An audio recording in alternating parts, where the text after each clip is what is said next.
तो good morning. आज पहली बार शायद आपने इस प्रकार का सेटअप देखा रहेगा। अभी तक हमने जितने भी इवेंट्स किए हैं, जितने भी ट्रेनिंग प्रोग्राम लिए हैं, मेनली ट्रेनिंग प्रोग्राम लिए हैं, वहां पे स्टेज के ऊपर चेयर्स है और चेयर्स के साथ साथ कुछ टेबल लगे हैं। ऐसा सेटअप कभी होता नहीं है। अभी ऐसा सेटअप हुआ है, इसका मेन रीजन यह है कि आज हम कुछ अलग करने वाले हैं। कुछ अलग प्रकार से आज का इवेंट होने वाला है।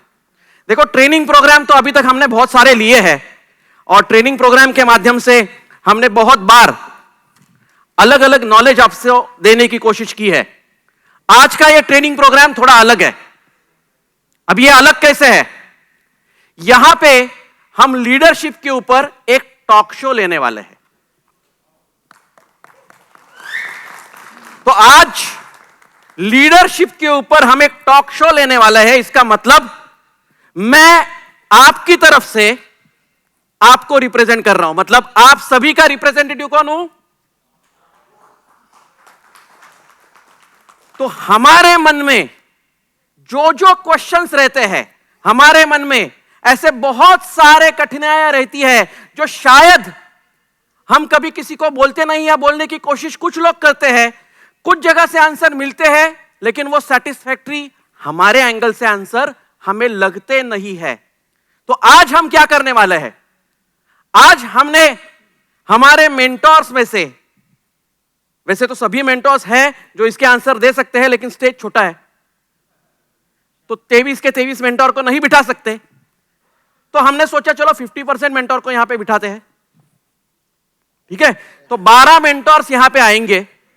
12 ऐसे मेंटोर्स हैं नेटसर्फ के जो ऑलरेडी सक्सेसफुल है, क्योंकि वो मेंटोर है मतलब सक्सेसफुल तो 100% है। सभी के अप्लाई नहीं है, आप में से सभी के अप्लाई नहीं है। और उनको हम ये पूछेंगे कि ये लीडर टू मेंटोर सफर उन्होंने कैसे तय किया, क्योंकि हम सभी को मेंटोर बनना है, राइट? तो उनसे जानना यह बहुत जरूरी है कि उन्होंने यह लीडर टू मेंटोर का सफर कैसे तय किया। तो आज होने क्या वाला है? यहां पे आज होने वाला है अभिषेक। क्या होने वाला है? अभिषेक। सुबह आपने नहाया रहेगा? अरे नहा के आ गए ना। अभी नहाना और अभिषेक करना, इसमें फर्क है क्या? क्या फर्क है? देखो, जब हम नहाते हैं तब हम अपने शरीर को, आउटर स्किन को साफ कर रहे हैं, लेकिन जब अभिषेक होता है तब हमारे मेंटालिटी को, इनर शरीर को हम साफ कर रहे हैं।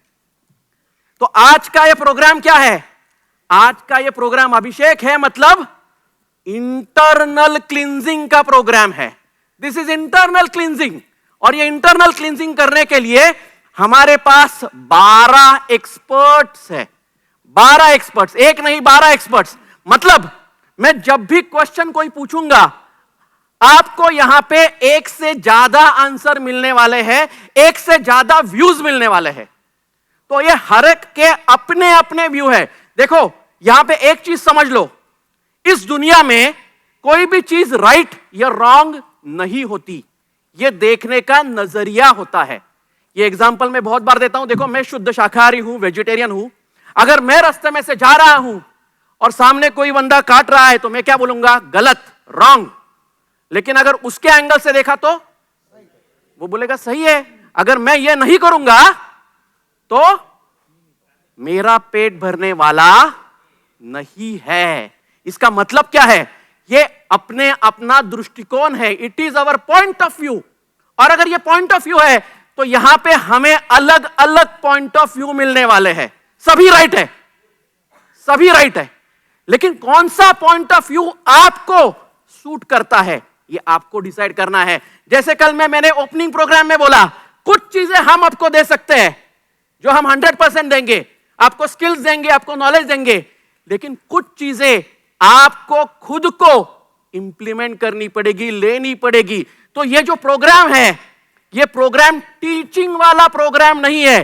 टीचिंग वाले प्रोग्राम में क्या होता है? कोई आता है आपको लेक्चर देते रहता है, अरे ऐसा कर वैसा कर, ये करेगा तो ये होगा, वो करेगा तो वो होगा, यहां आपकी गलती हो रही है, वहां आपकी गलती हो रही है। ये टीचिंग वाला प्रोग्राम नहीं है, ये लर्निंग वाला प्रोग्राम है।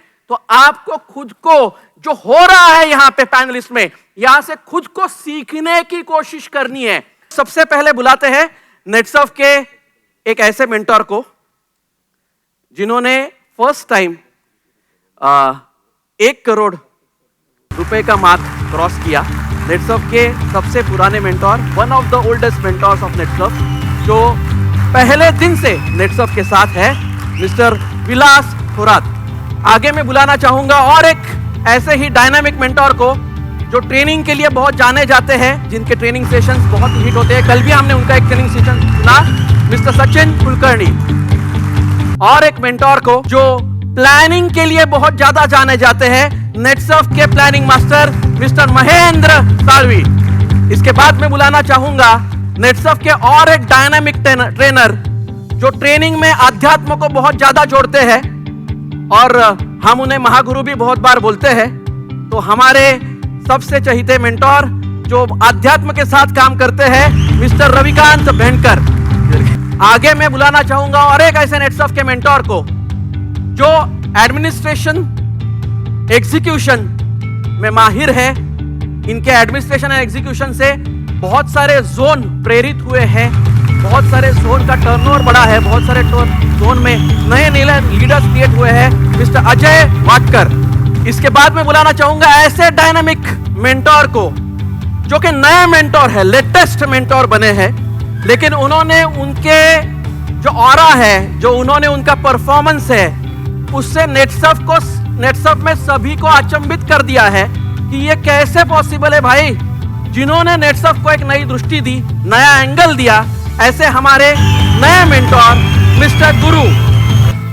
अभी मैं मिलाना चाहूंगा और एक ऐसे मेंटोर को जिसने नेटसर्फ में यह सिखाया कि मेंटोर बनने के लिए किसी बैकग्राउंड की आवश्यकता नहीं है। एक नॉर्मल किसान फैमिली से आया वो बंदा आज मेंटोर बना है। हमारे एक मेंटोर मिस्टर सत्यवान कदम। इसके बाद में बुलाना चाहूंगा एक ऐसे मेंटोर को जिन्होंने रिकॉर्ड बनाए, नेटसर्फ में रिकॉर्ड बन सकते हैं, ये जिन्होंने पहली बार बताया, ऐसे हमारे डायनामिक मेंटोर मिस्टर देवव्रतो मंडल।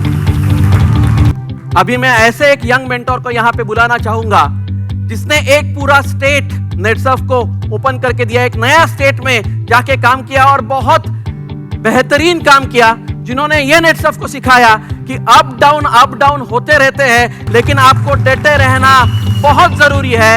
ऐसे हमारे मेंटोर मिस्टर मुकेश चौधरी। अभी मैं ऐसे एक मेंटोर को यहां पे बुलाना चाहूंगा। देखो, नेटसर्फ की शुरुआत जब हुई तो ये महाराष्ट्र गुजरात में सीमित था, लेकिन जिसने पहली बार कोलकाता में जाके अपना पॉकेट ओपन किया, कोलकाता में नेटसर्फ लेके गए और कोलकाता से नेटसर्फ पूरे भारतवर्ष में फैल गया। ऐसे हमारे डायनामिक मेंटोर जिन्होंने नए पॉकेट्स ओपन करके नेटसर्फ में यह दिखा दिया कि बहुत सारे पॉकेट्स ओपन हो सकते हैं, मिस्टर किरण बोहिर। अभी मैं यहां पे और एक ऐसे मेंटोर को बुलाना चाहूंगा जिनको हम इस नेटवर्किंग इंडस्ट्री का दादा बोलते हैं। और चलो बाकी बोलने की जरूरत नहीं है, मिस्टर प्रमोद सुगरे।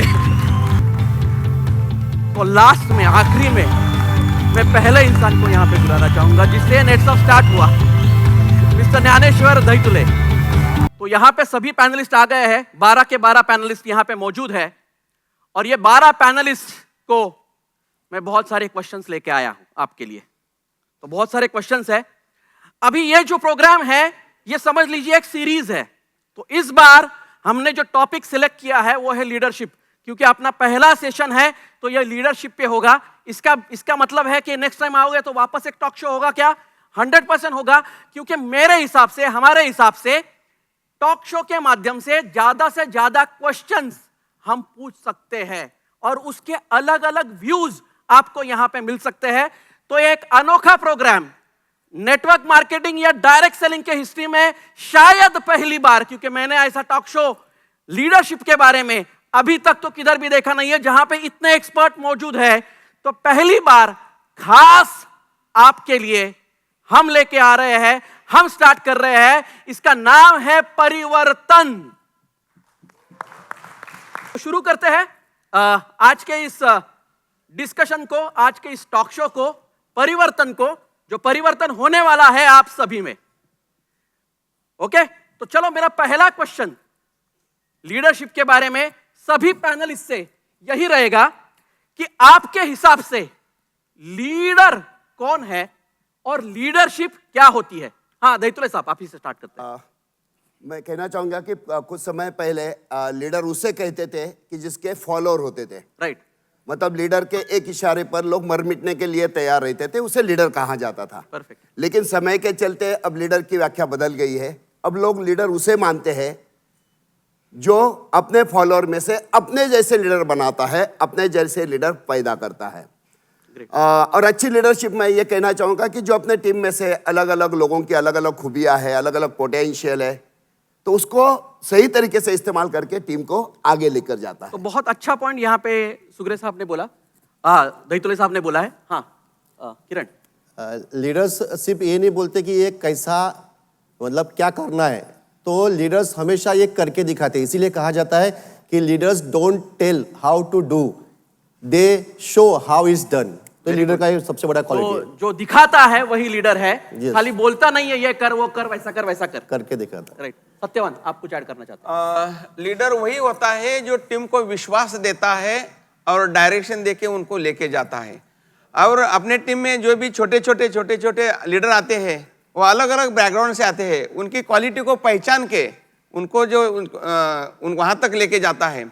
ऐसे एग्जांपल मैं दूंगा सर। हाँ। कि हमारे टीम में महेंद्र सिंह धोनी जी जब कैप्टन हुए थे क्रिकेट के, तब क्या हुआ था, उस टाइम में सीनियर प्लेयर भी थे टीम में और जूनियर प्लेयर भी थे। राइट। और ये बीच के रहे। हाँ। और इनको भी मेंटेन करना है एक्सपीरियंस के साथ, और इनको भी लेके जाना है आगे। बराबर। तो उस टाइम में पेशेंस की बहुत जरूरत थी। हाँ। और उन्होंने पेशेंस रख के वो टीम को जिताया। राइट। अगर ऐसा ही हमारे टीम में भी कुछ सीनियर प्लेयर थे जिसको इंग्लिश में आता है, वैसे लोग आते हैं। हाँ। कुछ कॉमन लोग आते हैं। राइट। मतलब हाँ, अलग अलग क्षेत्र से लोग आते हैं। कोई फार्मर आता है। हाँ, सबको लेके एक डायरेक्शन में लेके जाना, ये लीडर का काम है। बहुत बड़ा काम है। राइट। हाँ सचिन। किरण ने अभी कहा कि कैसे करना है वो करके दिखाता है। सो इंग्लिश में एक कहावत है, people don't do what you say, people will always do what they see. Right. यानी आप कितना भी लोगों को बोलोगे कि आप ये करो ये करो ये करो, तो लोग वैसे करने वाले नहीं है। आपकी टीम के जो आपकी टीम है वो वही करेगी जो वो आपको करते हुए देखेगी। सो आपको एग्जाम्पल सेट करना बहुत ज़रूरी है। आपको लीड फ्रॉम फ्रंट करना बहुत ज़रूरी है। ये होता है लीडर मेरे ख्याल से। और लीडरशिप की अगर हम लोग बात करते हैं तो लीडरशिप मेरे ख्याल से एक एबिलिटी है। एबिलिटी एक इंडिविजुअल लीडर की जो लोगों को ये बिलीव कराने में मदद करता है, या जो इनको कन्विंस करता है एक कॉमन गोल की तरफ, या एक ऑर्गेनाइजेशन जो है उसके ग्रोथ की तरफ जो काम करता है, या फिर जो उनको करने के लिए लगाता है, वो लीडरशिप होती है मेरे। वो लीडरशिप होती है। Very good point. हाँ बेनका साहब, आप कुछ? पर मेरे हिसाब से leader has a motive. Right. Leader वो होता है कि जिसको एक हेतु है, एक गोल है। बराबर। और वो क्या करता है कि वो ढूंढता है कि मेरे जैसे गोल कितने लोगों के। कल भी हमने देखा, Yes. कल भी हमने प्रोग्राम में देखा, जो रणनीति लिया, एक हेतु होना जरूरी है। राइट। और वो क्या करता है कि उसके जैसे गोल जिसके है, तो वो उनके गोल पूरा करते करते अपना भी गोल साध्य करता है। Right. ये होता है लीडर। अभी लीडरशिप अगर हम लोग देखते हैं तो लीडरशिप ये एक दिन में उगने वाली नहीं है। लीडरशिप एक निरंतर प्रोसेस है, ये निरंतर प्रक्रिया है जिससे हम लोग धीरे धीरे डेवलप होंगे। Right. तो मुझे लगता है कि ये है लीडर और ये है लीडरशिप। तो देखो यहाँ पे बेनकर साहब गोल की बात कर रहे थे, तो ये गोल से ही मुझे एक नया क्वेश्चन यहाँ पे आ रहा है कि बहुत बार मैंने सुना है कि गोल भी होते हैं और कुछ लोगों के पर्पस भी होते हैं। राइट। कुछ गोल्स होते हैं और कुछ क्या होते हैं, पर्पस। अभी ये गोल और पर्पस में फर्क क्या है? हाँ सचिन। ये पहले क्वेश्चन से थोड़ा सा कनेक्टेड है मुझे लगता है। हाँ। जो लीडर एंड लीडरशिप का था। हाँ। तो लीडर होने के पहले जो टीम हमारे पास आती है, तो वो पर्पस उनको समझता नहीं है एक्चुअली। हाँ। तो वो लोग हर चीज को अपना गोल ही समझते हैं। Right. कि ये गोल होते हैं, यानी हर जितने भी अपने पास लोग हैं हर एक के छोटे छोटे गोल होते हैं। Right. और पर्पस वो मेरे ख्याल से होता है जो लीडर वो सारे जो छोटे छोटे गोल हैं इनको इंटेंशनली इकट्ठा करके उसको काम में लगाए ताकि वो एक टीम का गोल सेट कर सके या टीम का गोल अचीव कर सके। So that is purpose. तो सब छोटे छोटे गोल को इकट्ठा करना और वो पर्पस की तरफ लेके जाना। राइट, तो छोटे छोटे गोल के टीम के छोटे छोटे लोगों के गोल को इकट्ठा करना करो, और पर्पस की तरफ लेके जाना। हाँ गुरु। गोल और पर्पस दोनों भी बहुत इंपॉर्टेंट चीज है सर। हाँ। गोल है ना, हम कभी भी सेट करते हैं, कहाँ के भी डाल सकते हैं, अचीव भी कर सकते हैं। Right. जो ये पर्पस है, ये लॉन्ग टर्म का सोच होती है। हाँ। पर्पस ये बड़ा शिप जैसा है, इसको फ्यूल चाहिए, ये फ्यूल को हम गोल से ले सकते हैं। देखिए, हम ओलंपिक में खेलना चाहिए, बहुत बड़ा पर्पस है। उसको फ्यूल कहाँ मिलेगी? जो हमारा तालुक में जीतना चाहिए, डिस्ट्रिक्ट में जीतना चाहिए और नेशनल को रिप्रेजेंट करना चाहिए। वहां से ही हम पर्पस से क्या होती है, हमारी जो जो सोच है, हमारा जो काम बहुत बंधित रहते हैं, हम काम से जुड़ा रहते हैं। हाँ राइट। हाँ दैतुले साहब। गोल सामने रखकर जब कोई काम करता है तो गोल कितना हुआ, कितना परसेंट हुआ, कितना बाकी हुआ, इसका हम लोग कैलकुलेशन कर सकते हैं। उसका परसेंटेज हम लोग डिसाइड कर सकते हैं। लेकिन ये जो पर्पस है, ये कंटिन्यू प्रोसेस है, जिसको हम लोग शायद एंडलेस बोल सकते हैं। पर्पस हमेशा कंटिन्यूअसली चलता ही है। गोल में और एक बात होती है कि गोल सामने रखकर जब कोई काम करता है तो वो कभी मोटिवेट भी होता है, कभी डिमोटिवेट भी होता है। राइट। लेकिन पर्पस ऐसी चीज है जो इंटरनली आदमी हमेशा इंस्पिरेशन की वजह से हमेशा मोटिवेटेड रहता है। ये फायदा बहुत ज्यादा होता है पर्पस का। सुग्रे साहब आज। सर, मैं इसमें दैतुले साहब और गुरु जो बोल रहे थे उसमें थोड़ा सा ऐड करना चाहूँगा। लाइफ में गोल होना ज़रूरी है और लोग गोल रखते भी है, लेकिन गोल का एक छोटा सा प्रॉब्लम भी है। गोल अचीव होने के बाद लगता है कि मैं अचीवर बन गया। फिर वो थोड़ा सेलिब्रेशन मोड में चला जाता है। राइट। फिर वो थोड़ा सा रिलैक्स होता है। फिर वो उसका डाउनफॉल स्टार्ट होता है। अभी उसको ये पता नहीं चलता ऐसा क्यों हुआ, क्योंकि गोल अचीव होने के बाद आगे कैसे जाऊं, इसके लिए शायद उसके पास दूसरा कुछ अगला गोल नहीं रहेगा, तो गड़बड़ होता है। तो मेरे हिसाब से गोल होना चाहिए क्या? होना चाहिए, लेकिन गोल के लिए काम नहीं करना चाहिए। एज अ लीडर आपके पास एक पर्पस होना चाहिए। जैसे दैतुले साहब ने बोला कि गोल ये शॉर्ट टर्म है। Thank you. Very good very good very good. Goal एक शॉर्ट टर्म है, गुरु ने भी बोला, और पर्पस है लॉन्ग टर्म। मेरे हिसाब से लॉन्ग टर्म नहीं है, नेवर एंडिंग होता है। नेवर एंडिंग है। अगर कल की बात हम करते हैं, छत्रपति शिवाजी महाराज का स्वराज्य गोल नहीं था, जो पर्पस था, इसलिए वो 150 साल तक चला। सुजीत सर जब बोल रहे हैं कि यही बिजनेस करें आपका हमारा नेक्स्ट जनरेशन, ये गोल नहीं है, ये पर्पस है। मतलब ये पर्पस की वजह से क्या हुआ, नट साहब के बहुत सारे गोल अचीव हो गए। अगर यहाँ पे बैठा हुआ हर एक लीडर एक पर्पस को लेकर काम करेगा, उसके सभी गोल बाय डिफॉल्ट अचीव होंगे। क्या पर्पस होना चाहिए? मेरे हिसाब से अगर एक लीडर को सक्सेसफुल लीडर बनना है, मेंटोर बनना है, तो उसको ये नहीं देखना है कि मेरे गोल अचीव हो रहे कि नहीं हो रहे। उसको एक ही पर्पस के लिए काम करना चाहिए कि मुझे स्ट्रांग एंड हेल्दी टीम बनाना है। तो मेरे टीम के गोल अचीव हो रहे हैं कि नहीं? मुझे टीम को स्ट्रांग बनाना है, हेल्दी बनाना है। उनके अभी इस चक्कर में हर लीडर के सभी गोल भी अचीव होंगे और ये पर्पस में काम करने में मजा आता है, थकावट नहीं आएगी। वेरी गुड पॉइंट, बहुत अच्छा पॉइंट। यहाँ पे 2 क्वेश्चन में ही आपको समझ में आया रहेगा कि कितने सारे अलग अलग व्यूज यहाँ पे आ रहे हैं। तो जैसे हम पर्पस की बात कर रहे थे, ये पर्पस से ही बहुत बार बनती है इमेज, और इस डायरेक्ट सेलिंग इंडस्ट्री में बोला जाता है कि image very important, image is बहुत इंपॉर्टेंट है। तो ये मेरा अगला क्वेश्चन यही है आप सभी पैनलिस्ट से कि क्या सच में इमेज इंपॉर्टेंट है, और ये अगर इंपॉर्टेंट है तो ये क्या रोल प्ले करती है? हाँ दैतुले साहब आपसे स्टार्ट करते हैं। देखिए, डायरेक्ट सेलिंग इंडस्ट्री में एक सक्सेसफुल लीडर की पहचान जो है वो उसकी इमेज से ही होती है। ओके। अगर लीडर की इमेज अच्छी है तो उसके टीम में ट्रस्ट पैदा होता है। अगर टीम में ट्रस्ट पैदा होगा तो वहां पे ग्रोथ होती है, और जहां पे ग्रोथ अच्छी होती है वहीं पे करियर होता है, वहीं पे लोगों के सपने पूरे होते हैं। मतलब लोगों का करियर, लोगों के सपने पूरे करने के लिए लीडर की इमेज शायद उस टीम का एक फाउंडेशन हो सकता है, ऐसा मुझे लगता है। और दूसरी इंपॉर्टेंट बात यह है कि जब लीडर फील्ड पे जाता है और काम करता है, तो काम करते समय लोग कंपनी को नहीं देखते, लोग जो सामने लीडर है उसे देखते हैं। बराबर, वहां पे कंपनी नहीं है, वहां पे लीडर ही है। लीडर ही है। तो जब लीडर काम करता है, लीडर की इमेज अगर अच्छी है तो लोग कहेंगे कंपनी अच्छी है। लेकिन अगर लीडर की इमेज अच्छी नहीं है ना, तो कंपनी कितनी भी अच्छी होने दीजिए, लोग कंपनी को अच्छा नहीं मानेंगे। तो हमारी इमेज आपके हाथ में है भाइयों, संभालो। इसलिए एक बात मैं कहना चाहूंगा कि लीडर की इमेज अच्छी होना और हमेशा बनाए रखना, ये दोनों चीजें बहुत ज्यादा इंपॉर्टेंट है। ग्रेट। हाँ गुरु। सर, हमारी बिजनेस में इमेज जरूरी नहीं, बहुत जरूरत है सर। हमारे बिजनेस में हमारे साथ जो जुड़ते हैं ना, उसमें एज को बहुत कम रहती है, हमारे सी वर्क एक्सपीरियंस किसी को ज्यादा रहती है और हमारे सी एज ज्यादा रहती है, बहुत लोग हमसे जुड़ते हैं, जुड़ते हमारा बात सुनना चाहिए, सुनने के लिए ना सुन के हमारे साथ काम भी करना है, इसीलिए इमेज होना बहुत जरूरी है। बाहर की दुनिया में क्या होती है, सब काम अग्रीमेंट के वजह से चलती है सर। राइट। वहां पे कुछ अग्रीमेंट होती है, रिटर्न कॉन्ट्रैक्ट, रिटर्न कॉन्ट्रैक्ट होता है, ट्रेडिशनल देखो या गवर्नमेंट जॉब देखो, सब देखो वहां सुनना पड़ता है। मगर यहाँ पे बिना अग्रीमेंट वो हमसे बाहर से भी स्मूथ चलना है, लॉन्ग टर्म चलना है, इमेज होना बहुत जरूरी है। बहुत अच्छा पॉइंट यहाँ पे गुरु ने बोला कि यहाँ पे देखो डायरेक्ट सेलिंग में हो क्या रहा है, देयर इज नो एग्रीमेंट ना। आपका हमारा एक स्टार्टिंग में एग्रीमेंट हुआ वही है, आपका आपके टीममेट के साथ कोई एग्रीमेंट नहीं है, अपलाइन के साथ कोई एग्रीमेंट नहीं है, फिर भी चलना है, आगे जाना है।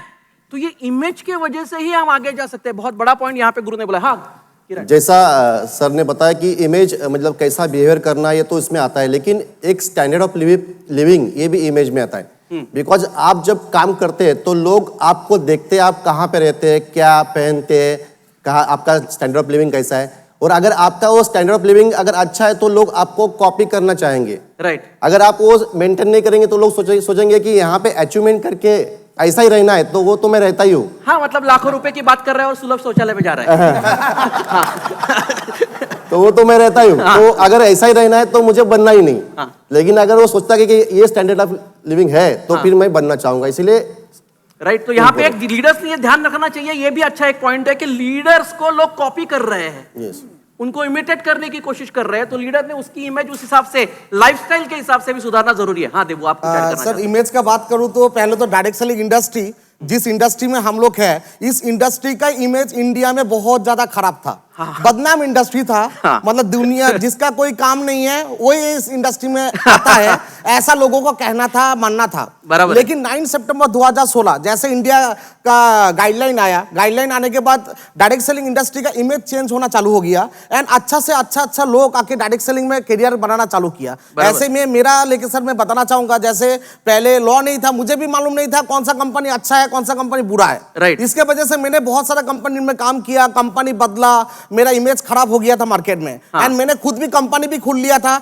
वो भी चला नहीं पाया, वो भी मैंने बंद किया था। अच्छा, आपने कंपनी भी खोल लिया था, वेरी गुड। तो इसके वजह से मेरा इमेज बहुत ज्यादा खराब हो गया था। लेकिन मुझे अल्टीमेटली नेटसाप मिला और नेटसाप के माध्यम से आज मैं मेरा इमेज को चेंज करके आज मैं मेरा बहुत ज्यादा फॉलोअर्स में बना चुका हूं।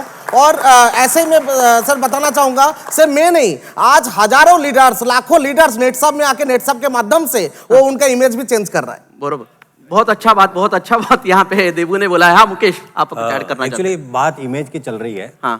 तो जैसे इमेज इंपॉर्टेंट है क्या, तो यस इंपॉर्टेंट है। हाँ। और रोल निभाता है क्या, तो यस रोल भी निभाता है। हाँ। लेकिन मेरा थोड़ा अलग है कि इमेज फिर होना कैसा चाहिए। हाँ। क्योंकि इमेज कैसा होना चाहिए इसके ऊपर ज्यादा डिपेंड करता है। क्योंकि मेरे हिसाब से इमेज ये ट्रांसपेरेंट होना जरूरी है। हाँ। ट्रांसपेरेंट होना क्यों जरूरी है, क्योंकि बहुत सारे लोग हैं ना सर, होते कुछ है और दिखाते कुछ है। दिखावा करते हैं, दिखावा ज्यादा होते करते कुछ हैं। है, दिखाते कुछ या है। दिखाते कुछ है और होते कुछ है। हाथी के खाने वाले दांत अलग, दिखाने वाले अलग। हाँ, अभी इसमें होता क्या है कि अगर आपको इमेज क्रिएट करना है, ट्रांसपेरेंट क्यों होना जरूरी है कि आपको आगे वाला जो पर्सन है वो आपको अच्छी तरह से रीड कर सके, आपको पढ़ सके।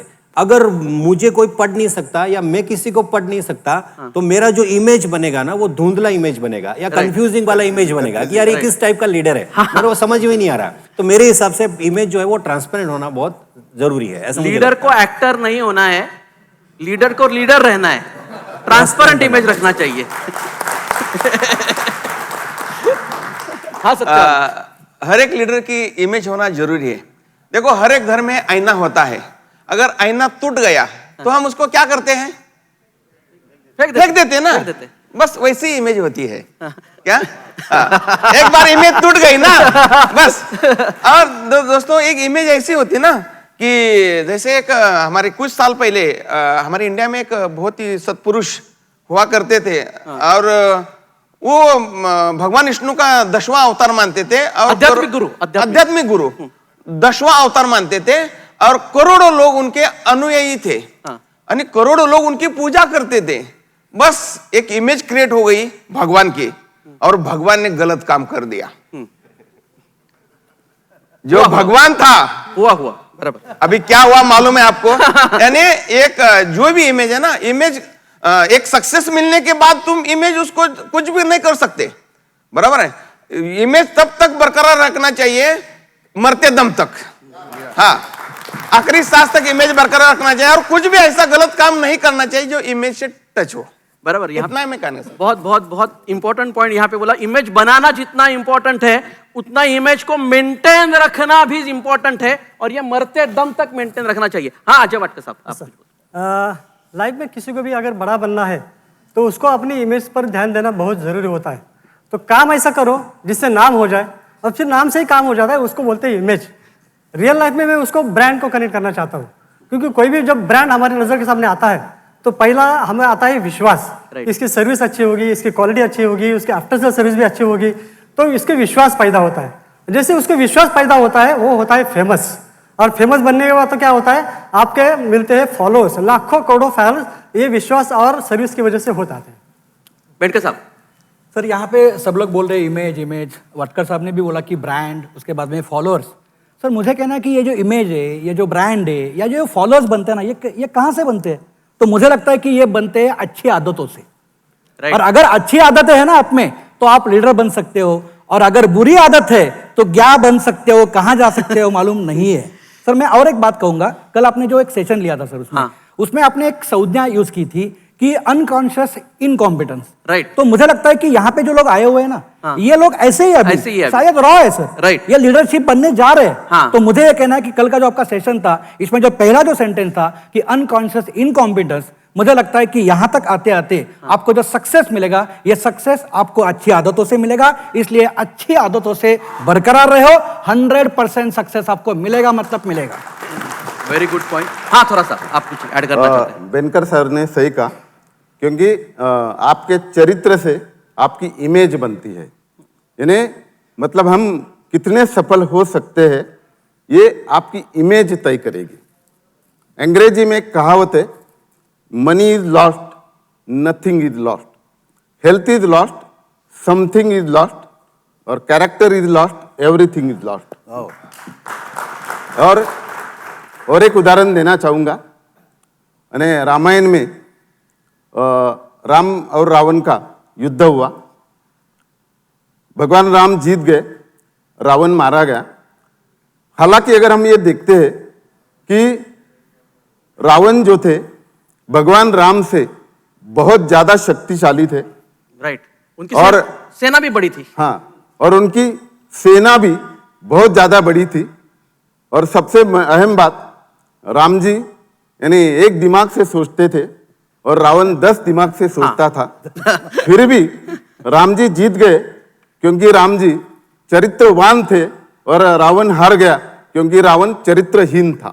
वेरी गुड, बहुत बहुत अच्छा पॉइंट यहाँ पे। हाँ सुग्रे साहब आपको क्या? नहीं, अभी इतना तो समझ में आया कि इमेज बहुत इंपॉर्टेंट है। हाँ। मतलब इमेज अगर खराब है तो 100% फेल होने वाले। हाँ। लेकिन इमेज अगर अच्छी है तो उससे कैसे फायदा होता है? राइट। मेरा मानना ऐसा है कि अगर इमेज अच्छी है ना तो बाय डिफॉल्ट कॉन्फिडेंस आता है अंदर। राइट। क्योंकि मेरी इमेज अच्छी है तो कॉन्फिडेंस अंदर आता है। हाँ। फिर उसमें एक पॉजिटिव एटीट्यूड आता है। राइट। फिर वो 1-to-1 कॉल करे, छोटा मीटिंग ले, ट्रेनिंग ले, वो पॉजिटिव एटीट्यूड के साथ वो काम करता है। मतलब इमेज से आता है कॉन्फिडेंस, और कॉन्फिडेंस से आता है attitude, positive attitude. Positive attitude, positive attitude. फिर उसका जो डिलीवरी होता है ना वो भी एकदम स्ट्रांग होता है। हाँ, उससे डिलीवरी अच्छी होती है और इसकी वजह से कन्वर्शन ज्यादा होता है। Very good.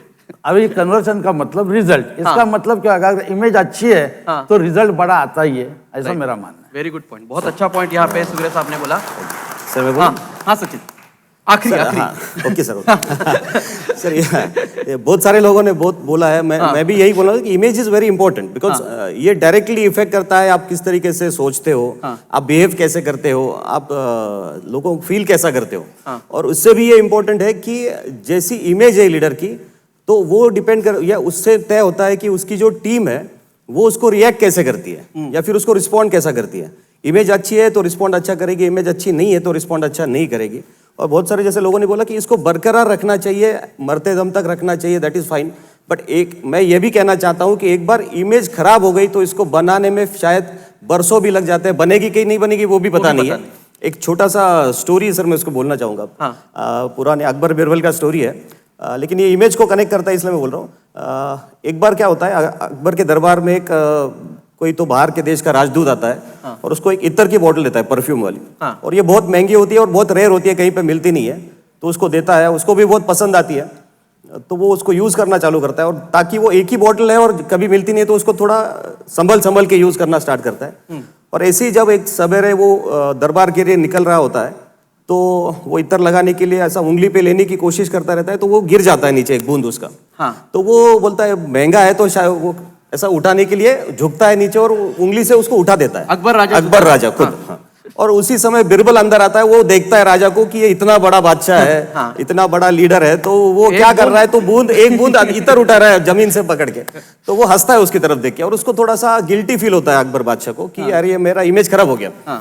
तो अगले दिन क्या करता है, बिरबल को बुलाता है और बोलता है अपना जो ये स्विमिंग टैंक है ना, इसमें से पानी निकाल दो पूरा, और इसमें पूरा इतर भर दो, और पूरे जितने भी दरबार के लोग हैं सबको बोलता है इसमें आके नहाओ अभी। यानी तूने देखा ना एक बूंद गिरते हुए मैंने उठाते हुए, अभी मैं सबको नहलाता हूँ इतर से। तो वो नहला आता है, सब लोग क्या अभी उनको तो इतर से नहलाए, वो स्विमिंग टैंक में कूद जाते हैं, इतर से नहाते हैं, और फिर अकबर बादशाह जो है वो बिरबल की तरफ ऐसा देखता है, अब बोल इमेज मैंने क्रिएट किया ना, क्रिएट किया वापस मैंने जो गया था वो। तो बिरबल भी मुस्कुराता है और उसको बोलता है बादशाह मैं एक चीज बोलना चाहता हूँ, जो बूंद से गई वो हौद से कभी नहीं आने वाली है। तो यही होता है इमेज, बूंद से गई वो हौद से नहीं आती। और सर आप ये जो हम लोग जो इंडस्ट्री में काम करते हैं, डायरेक्ट सेलिंग का इंडस्ट्री है, तो यहाँ पे बोला जाता है यथा राजा तथा प्रजा। तो जैसा राजा होने वाला है प्रजा भी वैसी होने वाली है, क्योंकि एक गुण ये इंडस्ट्री का है कि ये इंडस्ट्री में एक गुण होना चाहिए सबके पास, वो है खुद सीखना और दूसरों को सिखाना। और इसके लिए इमेज मेरे ख्याल से बहुत इंपॉर्टेंट है। तो यथा राजा तथा प्रजा, आप सभी लोग भविष्य के राजा हो, तो आपकी प्रजा, आपकी टीम कैसे होनी चाहिए, या आप ही के हाथ में है, ये याद रखना।